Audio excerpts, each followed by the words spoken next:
আজকে পবিত্র ঈদুল জুহার দিন আমি একটা কবিতা পাঠ করে শোনাচ্ছি। এটা আমি নিজেই লিখেছি। আমি তিলোত্তমা, আমার হয়েছে মৃত্যু, কিন্তু আমি মরি নাই। আমি বেঁচে আছি সবার মধ্যে। সবাই চাই আমার বিচার। বিচার শুধু আমার নয়, বিচার চাই এই পৃথিবীর সব তিলোত্তমা। বিচার চাই শোষিত শ্রেণী।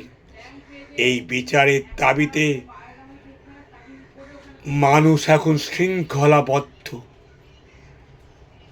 এই শৃঙ্খলা ভাঙার জন্য ক্রমাগত চেষ্টা চলছে, আর চেষ্টা চলছে সত্যকে অসত্য রূপে প্রতিপন্ন করার জন্য। সত্যকে প্রতিষ্ঠা করার এই সংগ্রাম চালিয়ে যেতে হবে। এই সংগ্রাম চালিয়ে যেতে হবে জীবনের স্বার্থে, যাতে আর কোনো তিলোত্তম যেন না হয়।